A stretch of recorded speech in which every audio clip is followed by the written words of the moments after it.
શાસન થતી શ્રમણ ભગવાન મહાવીર સ્વામીના શ્રી ચરણોમાં મારા તમારા ભાવ. જીવના હૃદયમાં છે ભાવોની ભવ્યતા, મનમાં છે મૈત્રીની મધુરતા, દિલમાં છે દર્શનની દિવ્યતા, તનમાં છે તપની તેજસ્વીતા, તેવા અનંત અનંત ઉપકારી ગુરુ ભગવાન તેવા ગુણી મૈયાના શ્રી ચરણોમાં મારા તમારા ભાવ કરું છું.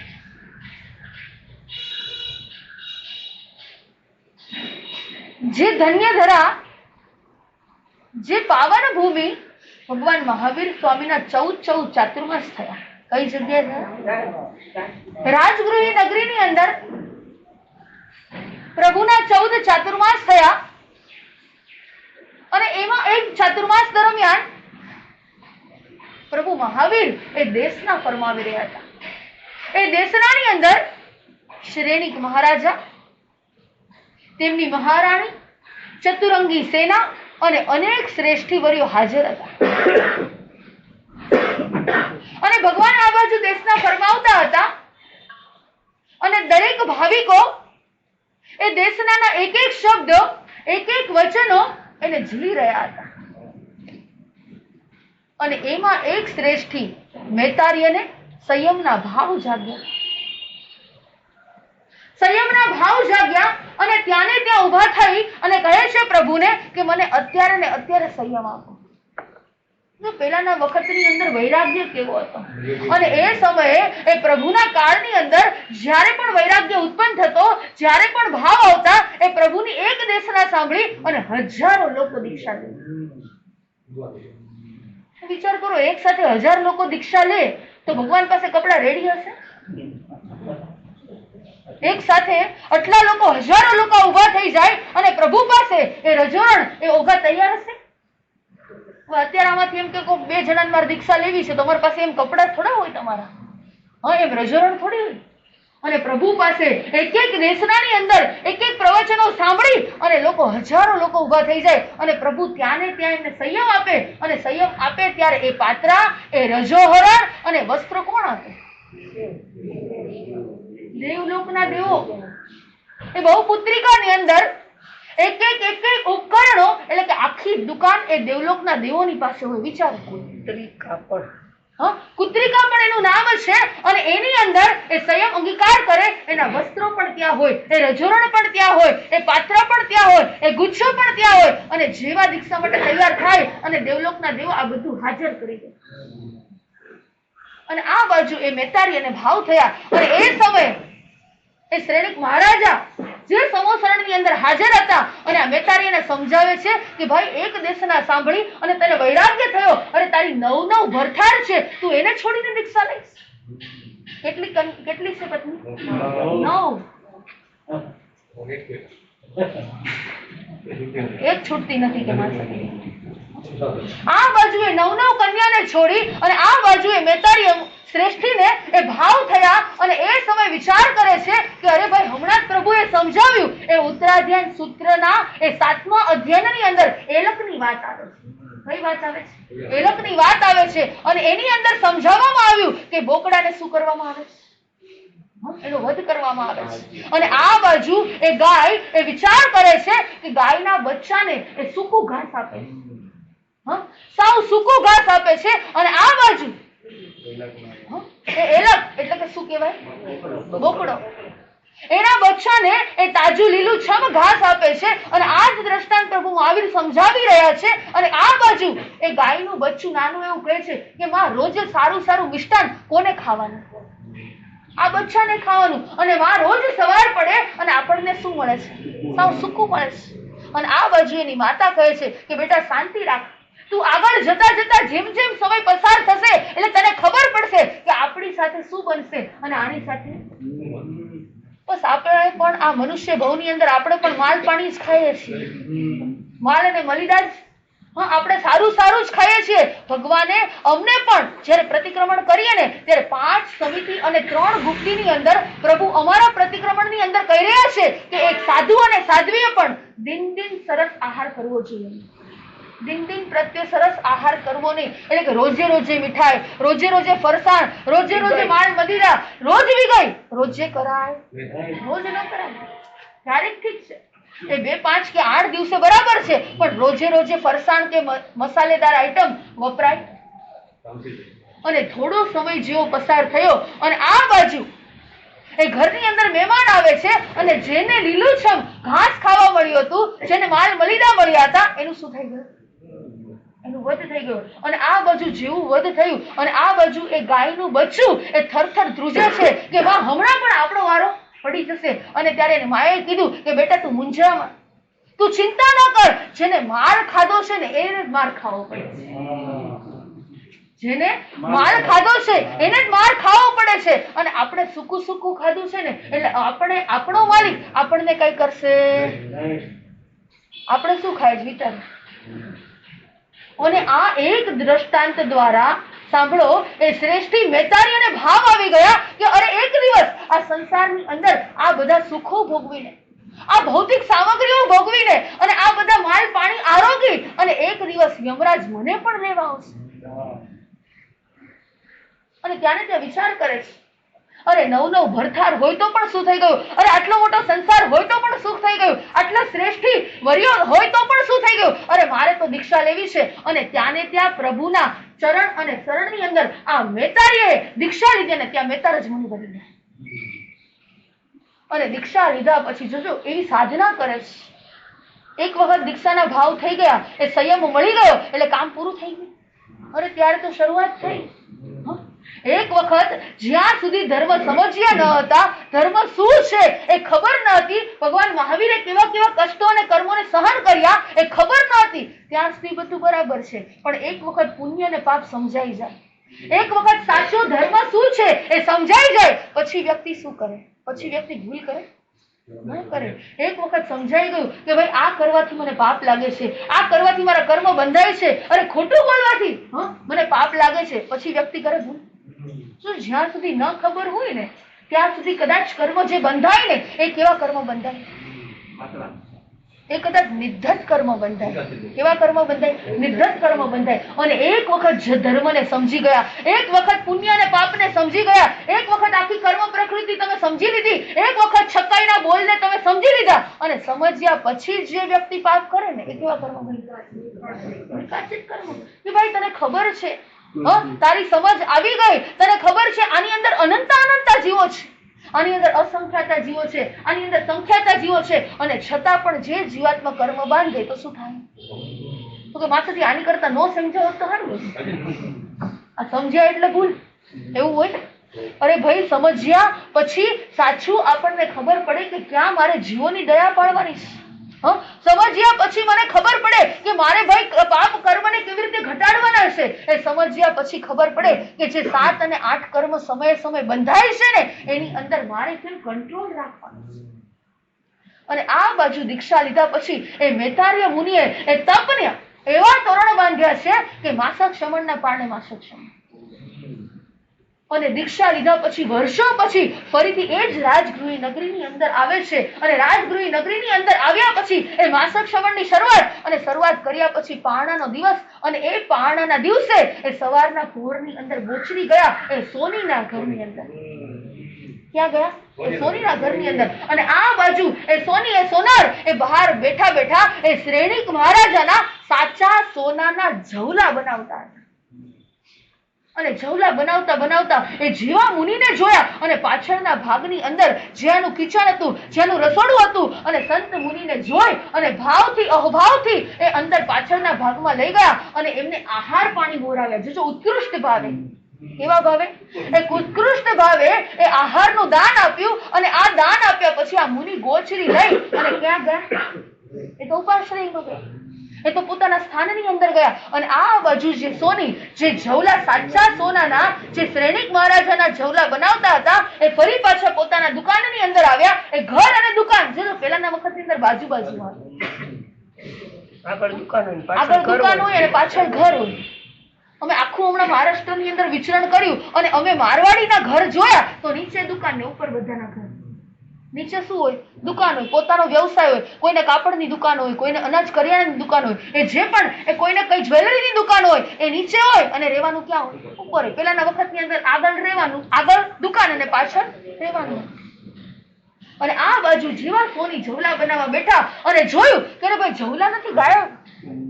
અને એના મનની અંદર જોજો હવે વિચાર આવ્યો કે આ જવલા જો કોઈ લેનાર હોય ને તો અત્યારે બીજું કોઈ નથી આવ્યું, આ સાધુ જ આવ્યા અને આ સાધુ જ લઈ ગયા છે. એના મનની અંદર શંકા ઉત્પન્ન થઈ, એના મનની અંદર વિચાર આવ્યો કે અહીંયા અત્યારે કોઈ આવ્યું નથી અને જો કોઈ આવ્યું હોય ને તો આ સંત જ આવ્યા છે. અને હવે સંતની પાછળ પાછળ જાય છે અને જઈ અને પકડીને લઈ આવે છે અને પૂછે છે કે મારા જવલા તમે ચોરી કર્યા છે? સંત બોલે, સંત કહે કે હા મેં લીધા છે.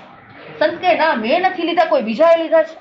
અને એ સમયે એ વેતારીય મુનિ મૌન રહે છે, મૌન રહે છે. અને આ બાજુ સોની વિચાર કરે છે કે આ સંત એમ કઈ બોલેવા લાગતા નથી, આ સંત કઈ બોલશે નહીં, એને લીધેલા છે માટે જ નથી બોલતા. હવે આને કઈક સબક શીખવાડવો પડશે અને હું એવો સબક શીખવાડું કે એના કારણે એ સંત તરત ને તરત બોલી લે. અને આ બાજુમાં પડેલું એ વાધર એટલે કે એક ચામડું એને પાણીની અંદર પલાળે છે અને પલાળ્યા પછી એ મેતારજ મુનિના માથા ઉપર બાંધી દે છે. અને વિચાર આવે છે કે હમણાં તડકે ઉભા રહેશે અને આ ચામડું જેમ જેમ સુકાશે ને, ચામડું સુકાય એટલે શું થઈ જાય? સંકોચિત થઈ જાય, સંકોચાઈ જાય. એ જેમ જેમ સંકોચાશે અને એના માથાની અંદર અસહ્ય પીડા થશે એટલે હમણાં બોલી જશે. અરે આ તો મેતારજ મુનિ હતા, એ સમતાના ધારક હતા. એને સંયમ અંગીકાર કર્યા પછી એના જીવનની અંદર એટલો જ સંભાવ હતો, એના જીવનની અંદર એટલી સહનશીલતા હતી. અરે એટલું જ નહીં, એમને નક્કી કર્યું હતું કે કદાચ જો હું બોલી દઉં ને તો મારા કારણે એ બીજા જીવોને શું કરશે? આ મેં નથી લીધું, આ કોઈ બીજાએ લીધું છે, આ મેં કામ નથી કર્યું, આ બીજાએ કર્યું. તો જો આપણે તરત ને તરત સાચું બોલી દઈએ. ઘણા બધા આવીને કહે કે માસી બધું સહન કરી લે, અમારી ભૂલ હોય ને અમને 1 લાફો મારે, અમે 2 લાફો મારે, પણ જ્યારે એ વ્યક્તિ સામેવાળા ખોટું બોલે ને ત્યારે અમે સહન ન કરીએ. જ્યારે વ્યક્તિ ખોટા હોય ને ત્યારે અમે સહન ન કરીએ અને અમારાથી સહન ન થાય ને એટલે અમે શું કરી દઈએ? ખોટું સહન ન થાય, બધું સહન થાય. આજકાલના યંગ જનરેશન અત્યારે આટલા બેઠેલા લોકોમાંથી પણ બધું સહન થાય પણ શું ન સહન થાય? ખોટું ન થાય. અરે ભાઈ એ સહન કરે ને, યાદ રાખજો, એ ખોટું પણ સહન કરે ને એ મહાન પુરુષ બની શકે. એ કોઈ જીવને બચાવવા માટે થઈ, એ કોઈ જીવની દયા પાડવા માટે થઈ. અને આ બાજુ એ મેતારીય મુનિ મૌન રહે છે અને મૌન રહે છે અને આ બાજુ તડકે ઉભેલા છે અને માથાની અંદર જે વાજર બાંધેલી છે ધીરે ધીરે સંકોચાય છે. હવે માથાની એક એક નસો તડતડ તૂટે છે. એ માથામાંથી અસહ્ય લોહી વહે છે. એટલું જ નહીં, અડધો કલાક સુધી સહન કર્યું અને ત્યાંને ત્યાં એટલું બધું એ સંકોચાઈ ગયું કે માથામાં રહેલી દરેક નસ તૂટી ગઈ અને ત્યાંને ત્યાં બ્રેન હેમરેજ થઈ અને મેતારીય મુનિ ઢળી પડે છે. અને હવે તો ગભરાઈ ગયા. કોણ ગભરાઈ ગયા? સોની ગભરાઈ ગયા. અને વિચાર કર્યું હતું કે હમણાં જે ખોટું બોલે છે એ સાચું બોલી જશે, પણ અચાનક શું થયું? અને એ જ સમયની અંદર માથા ઉપર ભાર રહેલો એ બેન આવ્યા. એના માથા ઉપર ભાર હતો. શેનો ભાર હતો? લાકડાનો ભાર હતો. એ ભારો લઈ અને જેવો નીચે મૂક્યો ઝાડની નીચે અને ઉપર બેઠેલું ક્રોચ પક્ષી એ એકદમ શું થઈ ગયું? ભયભીત થઈ ગયું. અને જેવું ભયભીત થયું અને ક્રોચ પક્ષી ચરક્યું અને જેવું ચરક્યું અને એના ચરકમાંથી પાછા સોનાના જવલા બહાર નીકળ્યા. અને આ સોની જોયું અને શું થાય પછી વિચાર કરો. એટલો બધો પસ્તાવો થયો, એટલો બધો એને પશ્ચાતાપ થયો. અરે આ મુનિ જે નિર્દોષ હતા, આ મુનિ એને અસહ્ય વેદનાને સહન કરી અને છતાં પણ મોઢામાં એક શબ્દ ન બોલ્યા. અને હવે વિચાર એને એવો આવે છે કે આ ક્રોચ પક્ષી જે લઈ ગયું અને એના ચરકમાંથી આ નીકળ્યું, પણ હવે શ્રેણીક મહારાજાને જો ખબર પડશે ને તો શું થશે? મારું આવી બનશે. હવે શું કરું? વિચાર આવે છે કે હવે જો આ મુનિનું ખબર પડી આખા નગરની અંદર, અરે આખા રાજ્યની અંદર, અને પછી શ્રેણીક મહારાજા મારા ઉપર કેવો દંડ કરશે અને મારા ઉપર શું બીના બનશે ને એ હવે ખબર નથી. અને જે મેતારીય મુનિના કપડા હતા ને હવે આ સોનીએ પહેરી લીધા. હાથમાં રહેલો રજોરણ, જોજો વિચાર કરજો, હાથમાં રહેલો રજોરણ એ પોતે લઈ લીધો અને વિચાર કર્યો કે આખી જિંદગી સુધી હું હવે આ સંયમનું પાલન કરીશ. એક પશ્ચાતાપ, જો જીવનની અંદર એક પશ્ચાતાપની અગ્નિ એ બળે છે, એક પશ્ચાતાપની ભઠ્ઠી સળગે છે અને ત્યારે વ્યક્તિ એ પશ્ચાતાપના કારણે કેટલા કર્મોની નિર્જરા કરી, એક ભૂલ કરી, એક પસ્તાવો કર્યો અને એ દીક્ષા લીધા પછી એવો સંયમ ઉત્કૃષ્ટ પાડે છે કે એ આત્મા પોતે કરી જાય છે. મારે વાત કરવી છે કે જીવનની અંદર જ્યારે ભૂલ કરીને ત્યારે પસ્તાવો થાય છે કે નથી થતો? સાચું કહેજો. પહેલા જ નંબરની અંદર યાદ રાખજો, ભૂલ ન કરવી. આ આપણને ખબર છે, જૈન ધર્મ આપણે સમજેલા છીએ, મારે ભૂલ ન કરવી એ આપણું ફરજ છે, આપણું કર્તવ્ય છે. અને બીજા નંબરની અંદર કદાચ ભૂલ થઈ જાય ને તો શું કરી લેવું? પશ્ચાતાપ કરી લેવું. હવે મારાથી ભૂલ થઈ ગઈ છે, મારી મિસ્ટેક થઈ ગઈ છે, આઈ એમ સોરી. પણ એ સમયે કદાચ કોઈને કહેવું ને કે ભાઈ મારી ભૂલ થઈ ગઈ છે, ત્યાં પણ આપણને આપણો અહંકાર નડે છે. શું નડે છે? કે હું કોઈને કહીશ કે ભાઈ મારી ભૂલ થઈ ગઈ છે, કદાચ કોઈને સીએ નું કામ હોય અને એકાદ મિસ્ટેક થઈ ગઈ હોય કોઈ ક્લાયન્ટની, અને પછી એને એક્સેપ્ટ કરવી ને, બહુ જ મોટું નામ હોય, એ કદાચ કોઈ ટેક્સની અંદર મિસ્ટેક થઈ ગઈ અને પછી એને સ્વીકારવું ને તો શું થાય? પછી આપણે કોઈ બહાના બતાવીએ કે ભાઈ તે મને લેટ આપ્યું ને એટલે મિસ્ટેક થઈ ગઈ, તે મને આ બતાવ્યું ન હતું ને રિયલ, એટલે અમારી ભૂલ થઈ ગઈ. આપણી જ્યારે ભૂલ થાય ત્યારે આપણે બહાના બતાવીએ છીએ કે ભૂલને સ્વીકાર કરીએ. જે વ્યક્તિ ભૂલને સ્વીકાર કરે ને એ ભગવાન બને છે. આ મેતાર્ય મુનિએ એના જીવનની અંદર સહન કર્યું ને એ મેતાર્ય મહાન બની ગયા.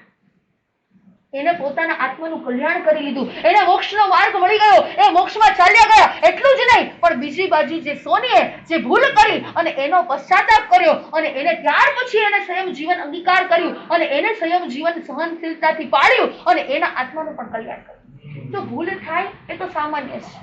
ભૂલ થવી એ તો એઝ અ હ્યુમન બીઈંગ એ સહજતાથી કોઈ પણ વ્યક્તિની ભૂલ થઈ જાય, પણ એ ભૂલનો સ્વીકાર કરી અને ભૂલને સુધારી લે ને એ ભગવાન બની જાય છે. અને આ બાજુ મદન રેખા પણ મૌન રહે છે. શું કરે છે? મદન રેખા પણ મૌન રહે છે. કોની ભૂલ છે આ બાજુ? મણિરથ રાજાની ભૂલ છે. અને એ પોતાનું કર્તવ્ય, પોતાની ફરજ, એક નાના ભાઈની પત્ની, એને એમ પણ વિચાર નથી આવતો અને એના મનની અંદર જે વાસના ઉત્પન્ન થઈ છે એને એક વખત સમજાવવામાં આવે છે, એને 2 વખત સમજાવવામાં આવે છે અને વિનંતી કરવામાં આવે છે કે તમે તો મારા પતિ તુલ્ય છો, તમે તો મારા મોટા ભાઈ જેવા છો. અને આ બાજુ જે રંભા નામની દાસી હતી એ આ બાજુ એ મણિરથ રાજાને કહી રહ્યા છે કે તમે સાંભળો કે ધીરજના ફળ છે ને મીઠા હોય.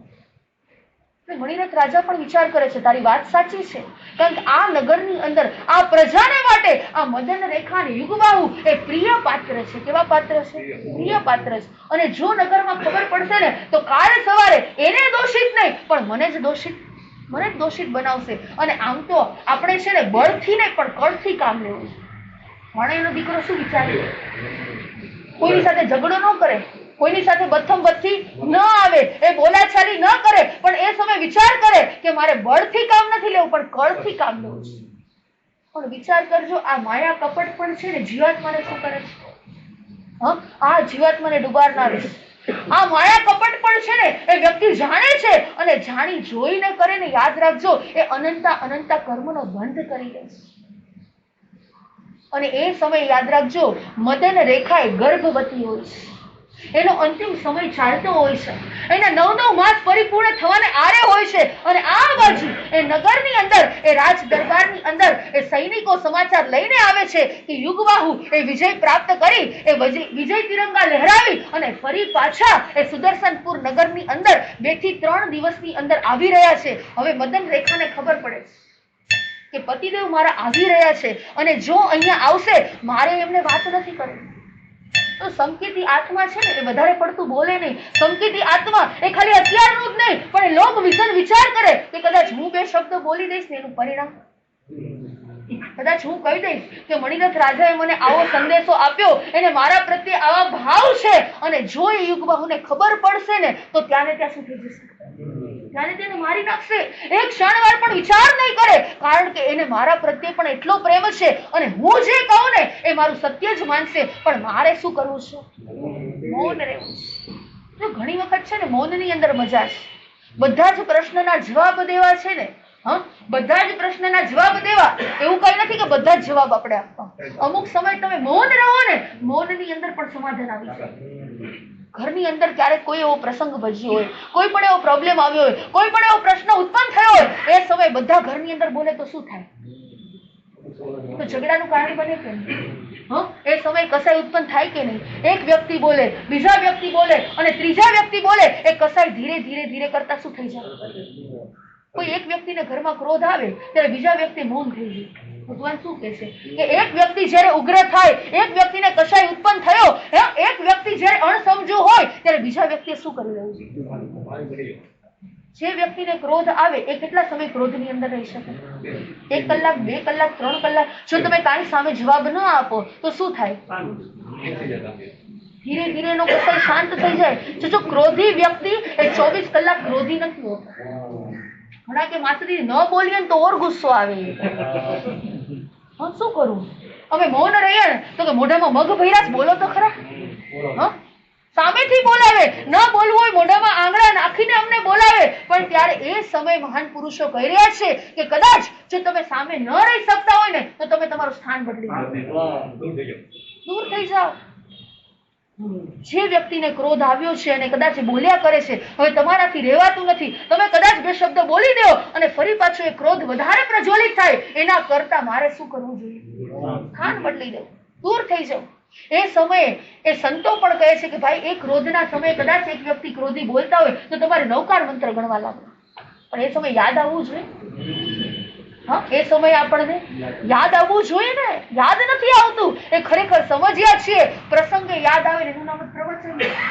પ્રવચન શેના માટે છે? આ જીનવાણીનું શ્રવણ આપણે શા માટે કરીએ છીએ? તો કે જ્યારે આ સંસારની અંદર કોઈ પણ આવા પ્રસંગો ભજે ને ત્યારે આપણને આ પ્રસંગ એ તરત યાદ આવે, એ ક્લિક થાય અને એ સમય એમ થાય કે ભાઈ મારે સંભવમાં રહેવાનું, મારે કસાઈ કરવાનો નથી, મારે ક્રોધ કરવાનો નથી, મારે મારું સ્થાન શું કરવું છે? મારે બદલી નાખવું છે. અને આ બાજુ એ ગર્ભવતી એ મદન રેખા એ મૌન રહે છે અને આ બાજુ સૈનિકો દ્વારા સંદેશો આપ્યો કે મહારાજાને તમે જઈને કહેજો કે થોડા દિવસ આપણે બહાર રહેલું, નગરની બહાર રહેલું કદલી ગ્રહ એટલે કે રેસ્ટ હાઉસ. એ પહેલાના વખતની અંદર રાજા અને મહારાજા એ કદલી ગ્રહનો ઉપયોગ કરતા હતા. આપણે કહીએ અત્યારે રેસ્ટ હાઉસ, અત્યારે તમે કહો રિસોર્ટ. રિસોર્ટ એટલે કે શું? શાંતિનું સ્થાન. ઘરમાંથી થાકી ગયા હોય ક્યાં જવાનું? થાકી ગયા હોય કે નહીં? બહાર ફરવા માટે જાય, કોઈ લોનાવાલાની અંદર જાય, કોઈ દેવલાલીની અંદર જાય. આપણે પૂછીએ ભાઈ કેમ અત્યારે કેમ? તો બસ થોડુંક શું થઈ જઈએ, થોડુંક રેસ્ટ લઈએ. એટલે ભાઈ ઘરમાં રેસ્ટ ન મળે, ઘરમાં તમારો થાક ન ઉતરે. વિચાર કરો, એ ઘરના ભાવો, એ ઘરના પરિણામ, એ ઘરના આજુબાજુમાં રહેલા વ્યક્તિ કેવા હશે કે તમને એનાથી શાંતિ ન મળે? ચેન્જ જોઈએ. શું વાત છે? ચેન્જ જોઈએ. અરે ભાઈ તમારા બિલ્ડિંગ ની અંદર 2-4 નીચે વ્યક્તિને મળો તોય ચેન્જ થઈ જાઓ. એ દેવલાલી ની અંદર જવાની જરૂર નથી, એ લોનાવાલા ની અંદર જવાની જરૂર નથી. તમે થોડું અંદર ઉતરો ને તો પણ ચેન્જ થઈ જાઓ. તમે સામેવાળા વ્યક્તિના સ્વભાવને સમજી લો ને તોય તમારા જીવનની અંદર ચેન્જ આવી જાય. અને આ બાજુએ મેસેજ આપ્યો કે ભાઈ થોડા દિવસ માટે મારે કદલી ગ્રહની અંદર રહેવું છે, મારે થોડા દિવસ આરામ કરવો છે. અને આ બાજુ જેવા રાજાને સમાચાર મળ્યા એ યુગબાહુને, અને એને નક્કી કર્યું કે ભલે અત્યારે મદન રેખા પણ એ ગર્ભવતી છે, એને કદાચ મનની અંદર ભાવ ઉત્પન્ન થયા હશે, એનો બાળક ગર્ભમાં રહેલું છે અને અત્યારે કોઈ એના ભાવ ઉત્પન્ન થયા છે ને મારે એના ભાવોને પૂર્ણ કરવાને એક મારી ફરજ છે. અને આ બાજુ જેવા યુગબાહુ આવે છે અને યુગબાહુ કદલી ગ્રહની અંદર જાય છે અને આ બાજુ મદન રેખા એ સૈનિકોની સાથે કદલી ગ્રહ તરફ જાય છે અને મણિરથ રાજાના મનની અંદર હવે વિચાર આવે છે. એને એવો વિચાર આવે છે કે કદાચ મદન રેખા અત્યારે કદલી ગ્રહની અંદર યુગબાહુને બોલાવ્યા છે અને કદાચ મેં જે વાત કહેલી છે અને જો કદાચ એ કહી દેશે તો કાલે સવારે યુગબાહુ, આમ તો એ મારો કાંટો છે જ, આમ તો એ મને નડતર રૂપ છે જ, અને જો એને ખબર પડી અને બધા સૈનિકો પણ એની તરફ છે કારણ કે એને પ્રેમ કરે છે, જે સાચાને બધા પ્રેમ કરે, જે સત્ય વાત કહે ને, જે સાચાની સાઈડ હોય ને એને બધા પ્રેમ કરે. અને આ બાજુ પ્રજાને, સૈન્યને ખબર પડશે ને બધા મારી ઉપર હાવી થઈ જશે. હવે એની કરતા આ જે કાંટો છે ને એને જ શું કરે? હવે પ્લાન બનાવે છે. હવે આ મણિરથ રાજા જેવા મદન રેખા કદલી ગ્રહ તરફ જાય છે અને પાછળ રાત્રિના સમયે આ મણિરથ રાજા પણ એની પાછળ જાય છે. અને આ બાજુ રાત્રિનો સમય હોય છે અને એ જે કદલી ગ્રહ એની બહાર પણ કેટલા બધા સૈનિકો, એ ચોકીદારો, એ વોચમેન તરીકે બહાર ઉભા હતા અને અંદર રહેલા યુગબાનું રક્ષણ કરતા હતા. અને રાત્રિના સમયે જેવા મણિરથ રાજાને જોવે છે એટલે તરત જ બહાર રહેલો એક ધર્મસિંહ નામનો એક સૈનિક એ બહાર જે ઉભો છે એ વફાદાર છે અને રાજાને કહે છે અત્યારે રાત્રિના સમય મણિરથ રાજાને પૂછી રહ્યા છે કે ભાઈ અત્યારે રાત્રિના સમયે તમારું અહીંયા આવવાનું પ્રયોજન શું? અને એ સમયે મણિરથ રાજા કહે, અરે ભાઈ તું કોને પૂછે છે? તને ખબર છે હું કોણ છું? હું આ નગરનો મહારાજા છું અને હું યુગબાહુનો મોટો ભાઈ છું. મને અત્યારે રાત્રિના સમયે સમાચાર મળ્યા છે જે બાજુના દેશ ઉપર જે ચડાઈ કરી હતી અને જે વિજય તિરંગો લહેરાવ્યો હતો, ફરીથી એ જ દેશના હાવી થયા છે અને એ સૈન્ય દળ આખું સુદર્શનપુર નગરની અંદર આવી રહ્યું છે અને અત્યારે મારે યુગબાહુને સમાચાર આપવાને એ અતિ શું થઈ ગયા છે, જરૂરી બની ગયા છે. અને આવા સમાચાર સાંભળી અને મણિરથ રાજા આવ્યા છે અને આ બાજુમાં રહેલા સૈનિકને કહે છે અને સૈનિક કહે છે કે ચલો હું પણ તમારી સાથે આવું. અને એને કહે છે ભાઈ તારે આવવાની જરૂર, તું બહાર ઉભો રહે. તું બરાબર અહીંયા આ કદલી ગ્રહનું બરાબર ધ્યાન રાખ. હું અંદર જાઉં છું અને થોડી જ વારમાં સમાચાર આપી અને હું બહાર આવું છું. હવે મણિરથ રાજા અંદર જાય છે. એને કેવા પ્રકારની યુક્તિ કરી છે અને કેવી રીતે અજમાવે છે ને, આ બાજુ મદન રેખા પણ ત્યાં જ હોય છે. હવે આગળ જતા એ બધા જ ભાવોને આપણે સાંભળીશું, આપણા હૃદયની અંદર અવધારીશું. એટલા અંશે મારો અને તમારો આત્મા દિવ્ય અને ભવ્ય બનશે.